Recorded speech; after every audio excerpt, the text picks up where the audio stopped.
가제트 전월 리뷰 시간에 다시 찾아뵙게 된 서울 이천치과의원 한스님입니다. 이게 지금 촬영 시기가 4월 말인데요. 벌써 뭐 백신 맞으신 분들도 있겠지만 저는 다음 주에 맞습니다. 뭐 논란이 있습니다만 맞기로 했습니다. 어떻게 되는지 한번 보려고요. 나를 위해서 맞는 것도 있지만 남을 위해서 이제 맞아야 되는 그런 목적도 있기 때문에 그 점을 더 크게 생각해서 결정했던 것 같아요. 아마 저와 비슷한 시기에 맞게 되지 않으실까 싶어요. 그 사이 잘 넘어가시길 바라겠습니다. 지금 4월인데요. 어느덧 보면은 가제트 촬영을 하기 시작한 지가 1년이 조금 넘었어요. 벌써 이렇게 됐죠. 그래서 기획을 하시면서 이 촬영을 도와주신 많은 분들께 다시 한번 감사드린다는 말씀을 드리고요. 특히 저희 이제 편집하는 우리 고대리님 너무 감사드립니다. 이 기회에 그냥 생색 한번 내면서 인사드리겠습니다. 자, 그래서 1년이 지나가지고 조금 저희가 뭔가를 좀 새롭게 해볼까 뭐 이렇게 생각을 해보다가 저희 가제트 역사상 처음으로 이제 게스트가 나오십니다. 오늘은 아니고요. 미리 제가 예고를 드리는 건데, 예, 그렇습니다. 이제 전월 리뷰를 하는 이유가 아무래도 제가 진료를 혼자 하다 보면은 이게 제한이 있잖아요. 보는 시야가 제한이 되고 이 우물 안에 이렇게 돌 수밖에 없어요. 그런 거를 우리가 벗어나기 위해서 여러 가지 스터디들을 보고 결과가 이제 다르게 나오면 다르게 나온 대로, 좋게 나오면 좋게 나온 대로 그런 걸 보면서 나름대로 해석을 하면서 편협된 시각을 갖지 않고 나만의 이제 컨센서스를 확립하자고 하는 것이 우리가 저널을 읽으면서 공부하는 목적이거든요. 저는 그런 점이 되게 좋아요. 읽는 저널도 또 제한적이고 또 내가 보는 시각도 또 정해져 있잖아요. 제한된 점이 없지 않아 있는 것 같습니다. 그래서 저희가 게스트 선생님을 한번 모셔보면 어떨까 제가 한번 생각을 해봤어요. 게스트 선생님들은 분명히 저랑은 다른 관점을 좀 갖고 계실 거고 저널을 보시는 이렇게 시각도 좀 다를 것 같아가지고 해보려고 합니다. 다음 시간에 이제 기대를 해 주시고요. 오늘은 그 이벤트의 그 전초전이라고 생각하시면 돼요. 제가 이제 보철 저널을 전문적으로 보지는 않거든요. 제가 이제 보는 저널 중에서 이제 보철 관련 내용이 나오니까 그걸 이제 얻어 걸리면 보는데 아무래도 이제 보철과 선생님들과는 시각이 조금 다를 수가 있어서 제가 어떤 선생님께 부탁을 드렸습니다. 그 선생님이 이제 다음에 이제 보철 관련 내용을 이제 저널을 하나를 이제 골라서 발표를 해주실 텐데요. 그와 관련된 내용을 제가 일부러 골랐어요.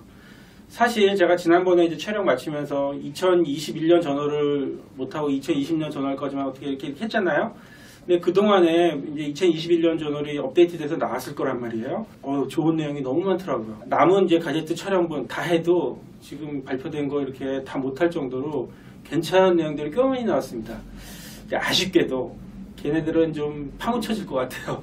아무래도 다음 순서가 좀 있으니까. 그래서 선생님들께 부탁드리는데 이번 지금 상반기까지 좀 좋은 내용들이 많이 발표되어 있으니까 한번 찾아서 읽어보세요. 이 기획을 한 거는 가이드만 해드리는 거지 이게 다 일일이 제가 해드릴 수는 없으니까 이 시간을 통해서 많이 이제 저널을 좀 보시는 걸로 알고 있어요. 그래서 그런 피드백을 받아보면 좀 힘이 되기도 합니다. 그래서 좋은 내용들 많이 나와 있으니까 그런 거 한번들 읽어보시기를 부탁드리고 오늘의 저널 리뷰를 시작하도록 하겠습니다. 자, 오늘의 토픽은요. 이렇게 써 있습니다. Will implants with a fixed dental processes in the molar region enhance the longevity of the teeth adjacent to distal free and edentulous spaces.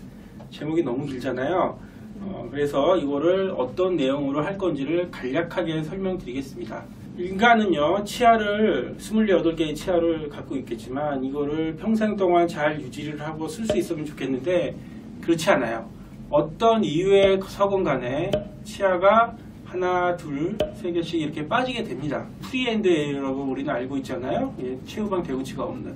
그러면 거기에 최후방 남아있는 잔존해 있는 치아가 있을 거란 말이에요. 이 치아의 운명들이 어떻게 될까를 보는 거예요. 프리엔드 에어를 그대로 뒀을 때 혹은 이렇게 RPD로 수복을 할 수도 있겠죠. 그러면 이 지대치가 생겼을 텐데 이 지대치 운명은 어떻게 될 것이며 RPD의 수명은 얼마나 될 것인가 이런 것도 되게 궁금하지 않나요?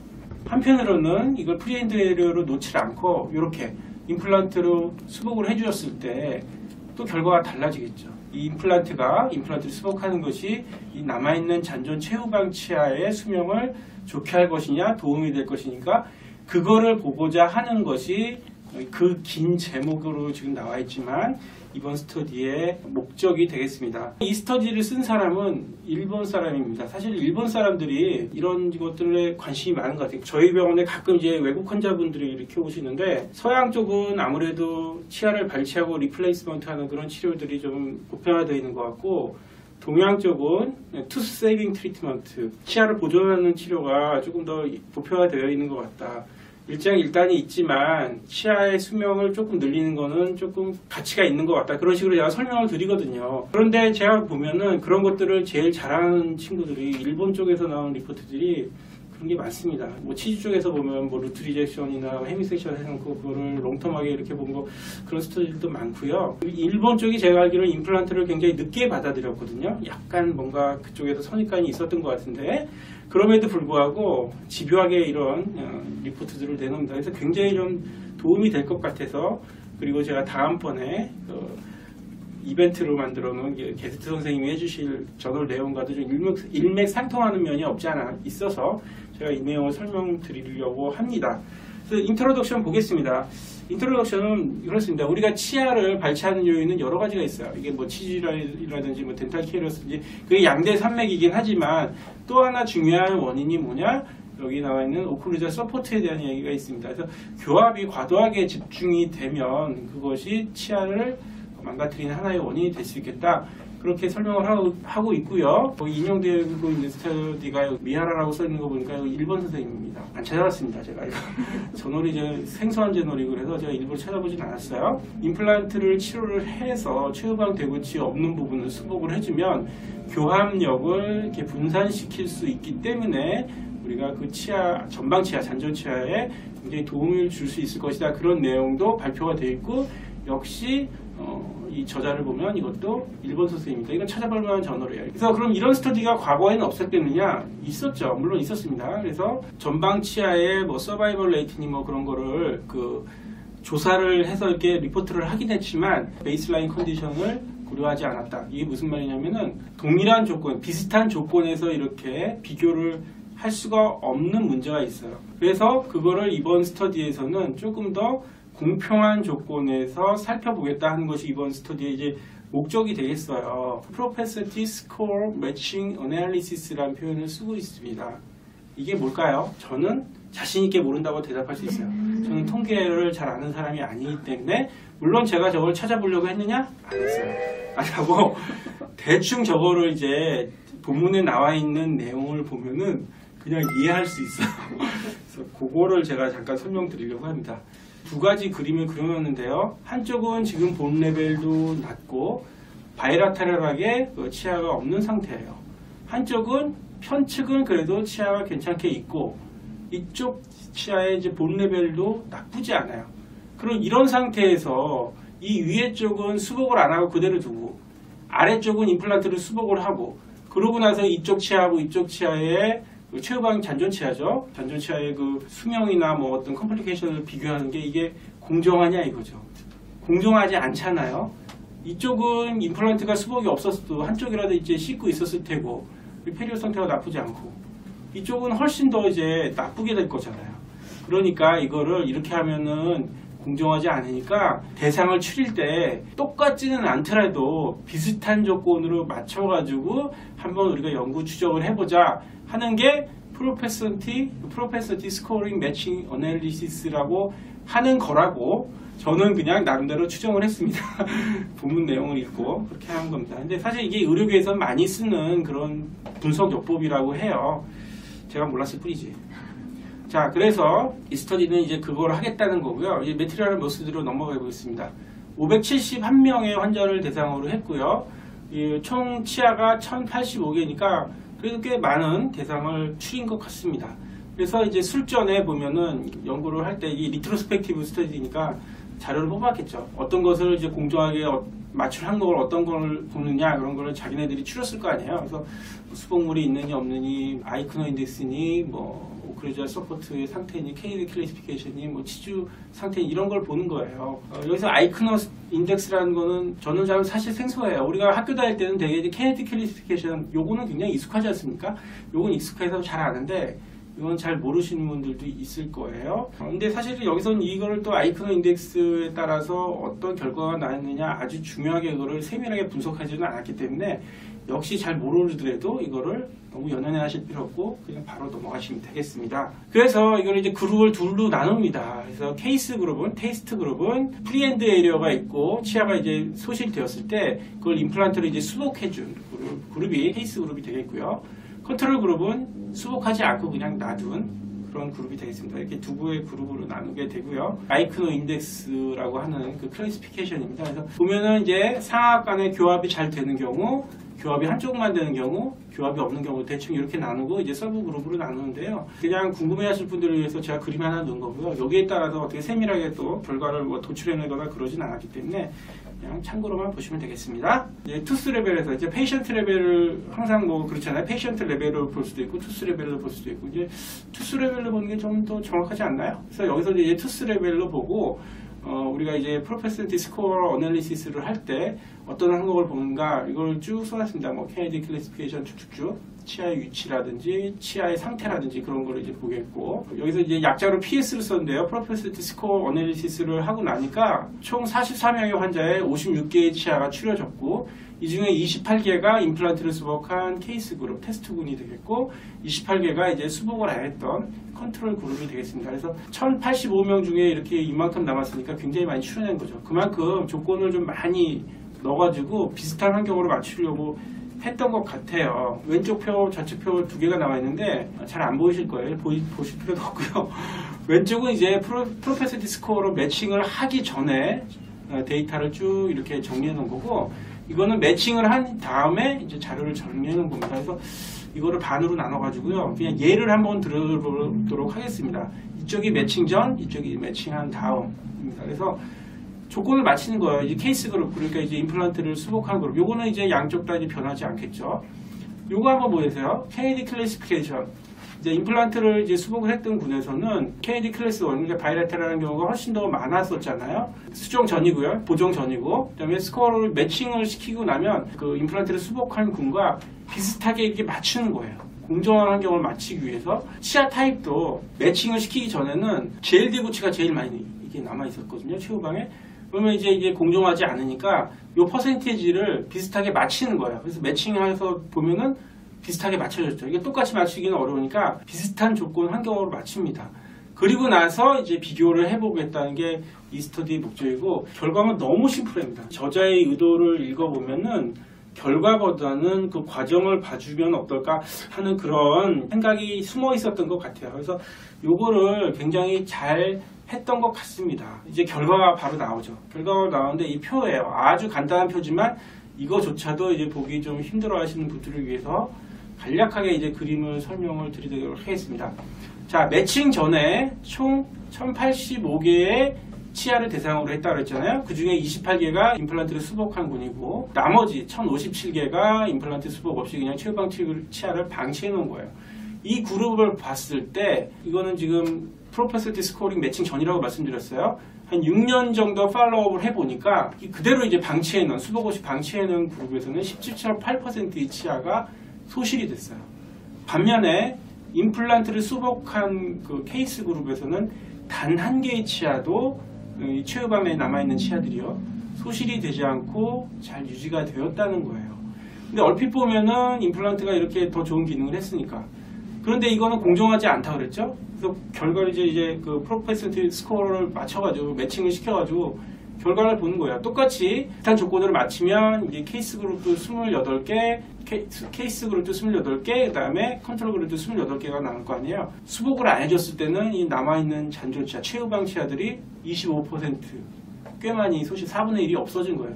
또는 치아가 발치가 되는 거죠. 자, 이렇게 보면은 임플란트를 수복해준 분이 확실히 그 전방 치아의 생존율을 높이는 데 기여했다고 알 수가 있는 거예요. 그래서 결과는 이게 다예요. 굉장히 심플하지만 과정이 조금 더 중요한 스터디였던 것 같고요. 디스커션을 보도록 하겠습니다. 디스커션에는 그 말을 써주고 있어요. 역시 이 과정이 굉장히 좀 힘들었는지 거기에 대한 자화자찬식으로 이 프로페시널티 스코어 매칭을 한 것이 굉장히 의미가 있고 이것을 사용한 최초의 스터디다 이런 얘기를 써주고 있고요. 결과는 많이 경험하고 있으실 거예요. 한 6년 정도 이렇게 팔로우업을 해서 보니까 임플란트를 수복을 해주는 것이 최후방 치아들이 잘 살아남았고, 임플란트가 그러니까요 프로텍티브 이펙트가 있다, 잔존 치아에 대해서 그런 내용을 써주고 있습니다. 자, 그러면 이게 프로퍼시티 스코어를 해서는 최초의 스터디지만 그 이전 스터디들도 있었을 거 아니에요. 그거를 한 2개 정도 이렇게 예를 들어주고 있는데, 첫 번째는 이제 역시 일본 쪽에서 나온 스터디겠죠. 야마자키 선생님의 스터디로서 페이션트 레벨로 했어요. 투스 레벨로 해야 좀 개체수가 더 많이 나와서 좀 좋을 것 같은데요. 페이션트 레벨로 볼 때 임플란트를 수복해주는 군에서는 9.5%의 환자들, 이거를 이제 리무버블 파셜 덴처를 했을 때는 12.2%의 환자가 치아 상실을 경험하게 된다. 그런 보고를 일찍이 해주셨고요. 12.2%니까 사실은 그러면은 이게 페이션트 레벨이라서 그런데요. 사실 이거 굉장히 그 리무버블 파셜 덴처를 했을 때 전방 치아가 소실되는 비율은 좀 높은 것 같습니다. 그래서 그거에 대한 내용이 그 다음 이제 인용해주는 아킬리노 선생님의 스터디예요. 이거는 10년짜리 리포트인데 이 본문의 내용에는 5년짜리 리포트 결과를 써주고 있습니다. 치료를 안 하고 방치해 놓은 남은 잔존 치아, 최후방 치아는 89%가 서바이벌 한 거니까 11%가 소실된 거죠. 그 다음에 임플란트를 해주면은 97%가 남아있는 서바이벌을 했으니까 이건 굉장히 좋은 거죠. 좋은 거고, 리무버블 덴처를 했을 때는 이제 최후방 치아가 지대치가 될 거 아니에요. RPD에 걸리는. 그 치아들의 생존율, 불과 5년 생존율이 77%입니다. 높은 수치는 아니에요. 리무버블 파셜 덴처가 지대치로 사용되는 어떤 치아에 대한 조기 상실에 대한 굉장히 밀접한 관련이 있는 것으로 보인다, 그런 표현을 써줬어요. 제가 예전에 강릉대학교에 있는 조리라 교수님이 쓰신 글을 본 적이 있어요. RPD의 평균 수명은 아주 잘 관리될 때 7년에서 9년 정도 보시고, 거기에 지대치의 수명은 3년에서 5년 정도 보시는 게 현실적일 것 같다, 그런 글을 써주신 적이 있어요. 그래서 저기 굉장히 고철에 정통하신 교수님께서도 저런 말씀을 해주시는 걸로 보았을 때 RPD를 하는 것이 어떻게 보면 선택적으로 어쩔 수 없는 경우가 있긴 하지만 임플란트에 비해서는 좋지 않은 결과를 일으킨다는 것을 제가 많이 공부를 했던 적이 있습니다. 그 다음 이제 디스커션에는 또 어떤 내용이 나와 있나 볼까요? 매칭이 안 되는 환자들, 치아들도 많이 있었잖아요. 그거를 이제 조금 더 세밀하게 보니까 그 중에서 이제 475개의 치아는 덴처를 이제 RPD를 했겠죠. 그 다음에 나머지 진정하게 이제 방치된 치아는 한 582개 정도 이렇게 있었던 것 같아요. 그렇게 이제 밝히고 있다는 거죠. 그거를 또 6년 동안 서바이벌 레이트를 보니까 여기도 그렇게 똑같이 나와요. 그냥 방치해 놓은 그런 치아들은 한 생존율이 86%였고, 리무버블 파셜 덴처를 꼈을 때는 77%가 생존을 하고 있어요. 이건 아까 조금 전에 제가 소개시켜드린 그 스터디랑 거의 똑같잖아요. 그 조리라 교수님이 말씀해주신 그 내용하고도 거의 일치하는 것 같아요.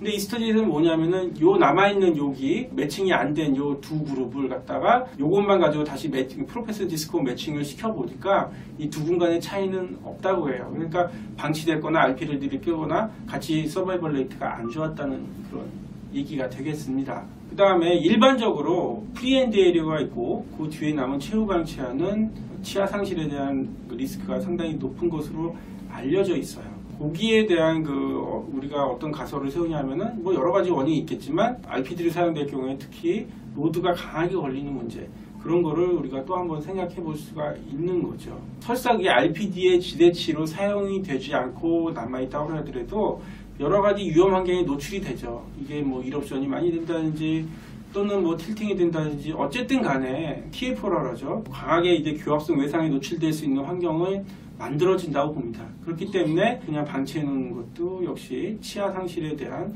굉장히 위험한 리스크 팩터가 된다고 볼 수가 있습니다.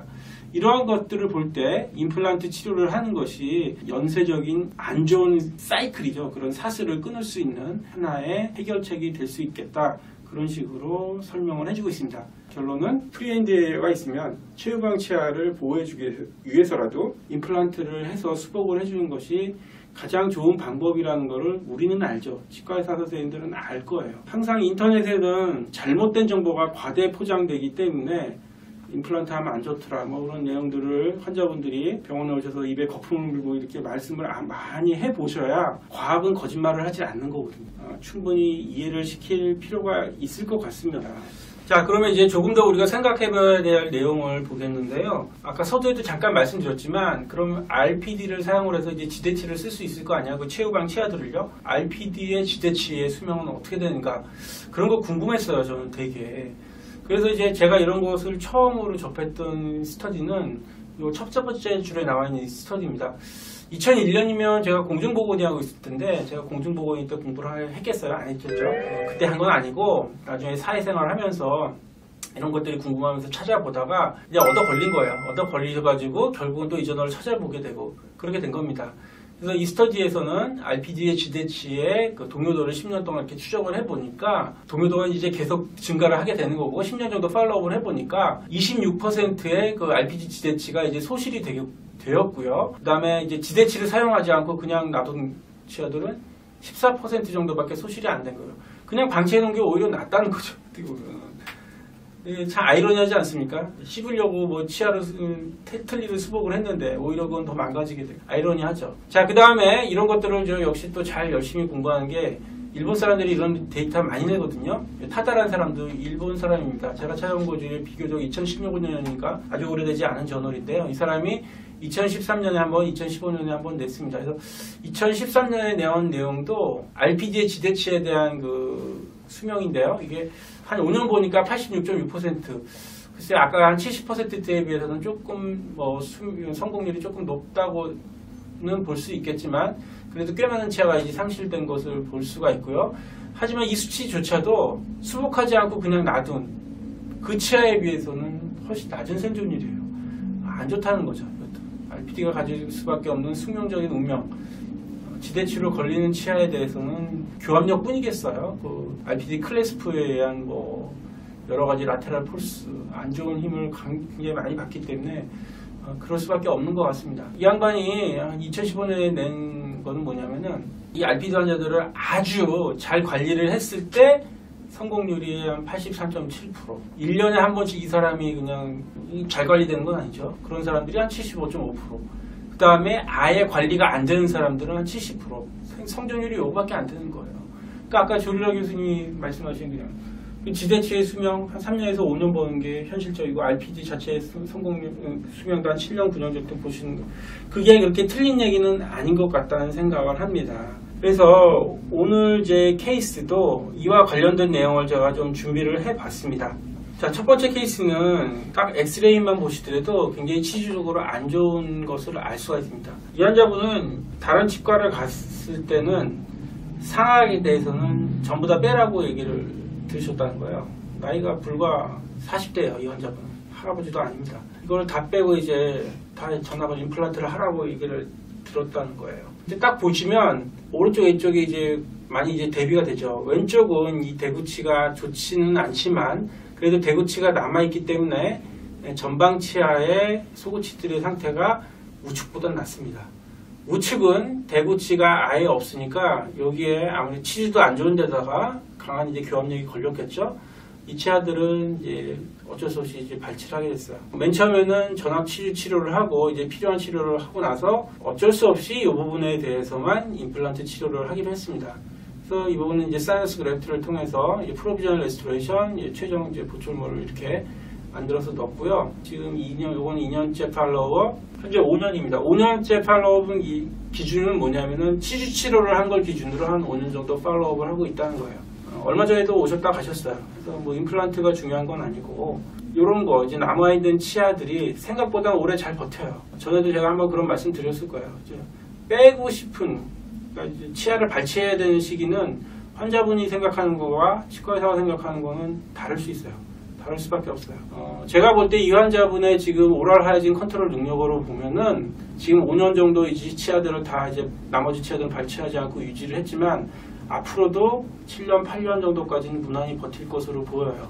현재 이쪽에는 동요도 같은 것도 거의 없어요, 사실은. 하지만 환자분이 어쨌든 적응을 잘 하시고 3개월마다 꼬박꼬박 체크도 오시고 양치들 저보다 훨씬 잘하십니다. 여기 남아있는 아까 이제 소구치는 과도한 그 프리엔드에 남아있는 치아에 그 낮은 생존율 아까 말씀드렸지만 그래서 결국은 이제 최후방 대구치가 없는 관계로 소구치 2개는 뺐지만 그래도 이제 임플란트가 수복이 되고 양쪽으로 이제 교합이 또 분산이 되게 되고 함으로써 나머지 치아들은 분명히 그 서바이벌이 좀 더 좋아지고 그런 거에 영향을 미쳤을 걸로 보입니다. 이렇게 임플란트는 좋은 기능을 하는 거예요. 그래서 여러 치과의사 선생님들은 좋은 일을 하는구나, 확실히 나는 좋은 일을 하는 거에 대해서 자부심을 사실 가질 필요가 있습니다. 일부 물을 흘리는 그런 무리들이 좀 있는 거는 맞는 것 같아요. 사실 저도 제 친구들 많잖아요. 중고등학교 친구들 많습니다. 과거에요, 항상 임플란트 항상 유행했을 때 제 친구들이 치과의사를 이렇게 보는 시각이 곱지 않았어요. 광고 많이 나오는 성형외과 피부과 의사들 보는 거랑 다르지 않았어요. 한동안은 내가 내 친구들부터 생각을 좀 바꿔줘야 되겠구나, 그런 생각을 했어요. 우리는 치료를 해주는 사람이지 그런 사람이 아니라는 거를 이렇게 인식을 바꿔주려고 굉장히 노력을 많이 했습니다. 지금 제 친구들은 어디 뭐 치료를 받아봐서는 이제 알 거예요. 이제 딴 데 못 갑니다. 이제 많이 인식이 바뀐 것을 제가 느낄 수가 있어요. 그래서 여러분들도 좋은 일을 하시는 분들이니까 자부심을 갖고 굉장히 잘해주시면 좋겠어요. 다 잘하는 거는 아니라는 게 이제 현실이죠. 이런 케이스가 있습니다.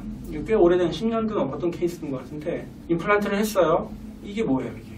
교합이 안 되죠. 자기가 이제 잘못 씹었다는 건 아는 것 같아요. 더 안 좋은 건 이건 뭐예요, 이거? 6, 7번을 이거 또 조금 이렇게 심은 거는 너무 뒤로 심었잖아요. 이거는 이해할 수 있어요. 8번에는 왜 심어요, 이거? 이런다니까요. 그리고 교합이 안 돼요. 이 치아가 결국은 망가졌습니다. 프랙처돼서 왔는데 명백하게 이건 치과의사의 잘못이죠, 사실은. 이런 식으로 나가면은 불필요한 임플란트가 또 심겨져 있고 제대로 이제 기능도 못하고 이러면 우리가 과연 환자분들한테 떳떳하게 우리는 좋은 일을 하는 사람이다 이렇게 얘기할 수 있을까? 그런 생각은 좀 해봐야 될 것 같아요. 자, 이 환자분은 어쩔 수 없이 이 뒤에 거는 뽑고 다시 하고 싶었지만 앞에 거는 이제 크리스탈 어프로치를 하면서 임플란트를 심고 뒤에 걸 스플리트를 해서 다시 이렇게 만들었거든요. 이 임플란트는 뭐 나중에 어떻게 될지 모르겠어요. 근데 제가 이게 어떤 임플란트인지 잘 몰라가지고 환자분한테 이 해당 치과가 어디냐고 한번 이게 어떤 제품인지 알아봐야겠다. 그래서 전화를 해서 이렇게 물어봤는데 화를 내는 거예요. 그러니까 이런 분들은 보면은 되게 자기가 뭘 잘못하고 있는지 모르는 것 같아요. 어쨌든 간에 그런 에피소드도 있었습니다. 그 다음에 다음 시간에 연계해서 제가 또 질문도 드릴 거거든요. 이런 내용을요. RPD 케이스를 좀 보여드리려고 그래요. 환자분은 해외에 오래 거주하시다가 이제 영국 귀국을 하셨는데 처음에 오셨을 때는 요 치아가 이제 불편감이 있으셨어요. 이게 솔리테리하게 나있는 고립치아잖아요. 저는 딱 불편하시다고 했을 때부터 저건 빼야 되겠구나라고 생각을 했어요. 그래서 환자분한테 마음의 준비를 하시라고 교합 조정만 해드리고 뭐 해드릴 수 있는 게 별로 없으니까. 그러다가 이제 역시 RPD의 지대치였는데요. 1년인가 2년 뒤에 오셔가지고 결국 부러져서 오셨어요. 이걸 빼셔야 되는데 환자분한테 말씀드렸죠. 환자분 이제 보험 임플란트 연령도 되셨고 그럴 바에는 이번 기회에 여기에 한 2개 정도 심었고 이쪽에 2개 정도 심고 2개는 임플란트 보험이 되니까 그래서 픽스드로 제가 임플란트를 좀 하시면 어떻겠느냐 이렇게 말씀을 드렸어요. 근데 환자분이 틀니에 굉장히 오랫동안 적응을 하셔서 그런지 자기는 이제 보험 임플란트 2개 혜택만 받고 싶다 그래가지고 그렇게 못했어요. 그 와중에 이쪽도 제가 지대치가 좀 안 좋은 거를 환자분이 계속 호소를 하셨거든요. 그래서 이거 좀 뽑고 하시겠어요? 그렇게 말씀하셨는데 이것도 이제 좀 최대한 살리는 데까지 살려보자고 그러셔가지고 결국 이제 루트코넬 트리트먼트를 하고 지대치로 만든 거예요. 이것도 사실은 뭐 3번, 4번 신고 아니면 3번, 5번 신고 이렇게 서베이드 크라운 만들 수도 있는데 왜 이렇게 있겠어요? 비용이겠죠, 비용. 이거 풀러내가지고 서베이드 크라운 만들어서 임플란트 하나 심는 거하고 임플란트 2개 보험되니까 이렇게 만드는 거 비용 차이가 별로 없는 거예요. 그 환자분한테 이거 다 설명드렸더니 그냥 이건 놔두고 이렇게만 하시겠다는 거죠. 우리나라에만 있는 이 보험 임플란트 때문에 치료 계획이 많이 틀어지게 되는 경우가 많습니다. 그래서 어쨌든 간에 이렇게 RPD를 만들어 들었단 말이에요. 그럼 이렇게 해서 해피엔딩으로 끝나면 좋겠는데 그렇지가 않아요. 한 3년 정도 됐나 보니까 잘 보니까 여기 피스툴라가 있잖아요. 그래서 저는 사실 엔도 열심히 하거든요. 근데 아무리 봐도 엔도를 저는 열심히 했는데 이게 왜 이렇게 되나? 그래서 에이피코이토미 사실 한번 했어요. 결국에는 이게 부러져 크랙이 간 거예요. 이 지대치의 오버로드를 이제 피할 수가 없었기 때문에 여기가 이제 파절이 돼서 결국은 오셨더라고요. 얘는 디세멘테이션이 되어서 놀고 있고 얘가 이제 건들건들한 거예요. 그래서 제가 커팅을 하지 않았어도 4번 치아 파절된 것만 뽑으니까 이렇게 나왔더라고요. 그래서 여기를 갈라가지고 잘라서 얘는 다시 세멘테이션 하기 전에 이제 피금 이상을 떴겠죠. 피금 이상을 떠서 이제 남아있는 치아를 가지고 RPD를 약간 변형시켜서 이제 씹을 수 있게 해드리고 3년 정도 지났는데 여기가 또 이제 파절이 이제 2차 부식이 생겨가지고 또 이제 망가진 거죠. 그래서 그 부분만 역시 임플란트를 딱 하나만 이제 식립을 하고 그 다음에 현재는 그냥 이런 상태로 보시면 되겠습니다. 위에는 RPD를 수리해서 이렇게 놨고 아래는 임플란트 하나만 추가한 거고. 글쎄요, 제가 처음에 제안드린 대로 구치부에 이제 이런 식으로 만들지 않고 구치부에 픽스드 임플란트를 다 넣었으면 이 남아있는 소고치들이 훨씬 더 잘 보존되지 않았을까 하는 생각이 드는 아쉬움이 남는 케이스입니다. 근데 치료는 항상 뭐 제 맘대로 하는 거 아니니까 환자분이 안 하시겠다면 뭐 못하는 거죠. 못하는 거지만 이게 환자분이 치료 계획을 다 세우시면 그대로 따라주지 않습니다. 그대로 따라주지 않고 그게 합당하면은 어느 정도까지는 맞춰드리는데 그렇지 못하면 치료 못하는 거죠. 딴 데 가보시라고 하든가 그렇게 해야지 100% 이제 타협을 할 수는 없죠. 과학을 해야지 요행을 바라는 치료는 하면 안 되는 거잖아요. 그 다음에 이거는 마지막 케이스고 이것도 이제 다음 시간에 제가 나오신 원장님께 여쭤보려고 한 내용 중에 하나라서 하나 소개시켜드립니다. 그래서 이런 거 많이 하시잖아요. 그래서 임플란트가 있음으로 해서 우리가 어렵게만 생각했던 그 틀니가 치료가 굉장히 쉬워진 건 사실이에요. 제가 틀니를 그렇게 적극적으로 하진 않지만 있는 케이스를 이렇게 해보더라도 굉장히 쉬워진 건 사실이라는 걸 알 수가 있어요. 지금 이 환자분도 오랫동안 연세가 이제 80, 거의 90이 다 되셨기 때문에 남아있는 치아들이 굉장히 안 좋아졌죠. 그건 누구나 알 수 있죠. 이런 치아들 보세요. 이게 과연 RPD를 안 썼으면 이런 식으로 망가졌을까? 알 수 없지만 RPD를 씀으로써 더 많이 망가졌을 거라고 저는 생각을 합니다. 그럼 이런 경우에 유니라테럴하게 남아있는 이 치아만 가지고 우리가 RPD를 잘 만들어 쓸 수 있을까요? 물론 틀니가 아주 기계방막히게 잘 만드시고 환자분들이 적응을 잘 하시면 쓸 수도 있겠지만 아무리 잘 만들어도 틀니가 시소작용으로 까딱까딱 되는 것을 막을 수 없다는 건 누구나 잘 알고 계시잖아요. 자, 이럴 때 임플란트를 반대쪽에다 2개만 심어서 바이라테럴하게 어떻게 고정만 잡을 수 있으면 저같이 틀니를 못하는 사람들도 환자분한테 칭찬받을 수 있는 그런 기회가 온단 말이에요.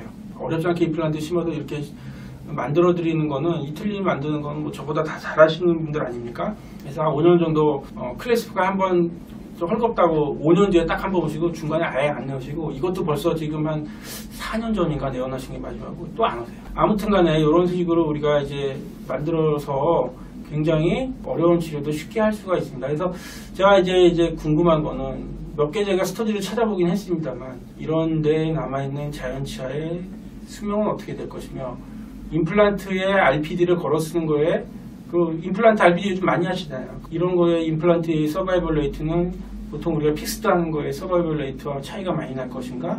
뭐 그런 거.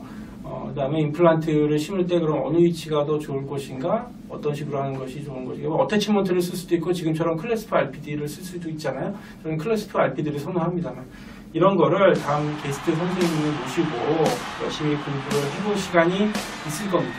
다음 시간에 기대해주세요. 궁금해하시라고 누구든지 밝혀드리지 않겠습니다. 오늘은 여기까지 하도록 하겠습니다. 경청해주셔서 감사하고 다음 시간에 뵙도록 하겠습니다.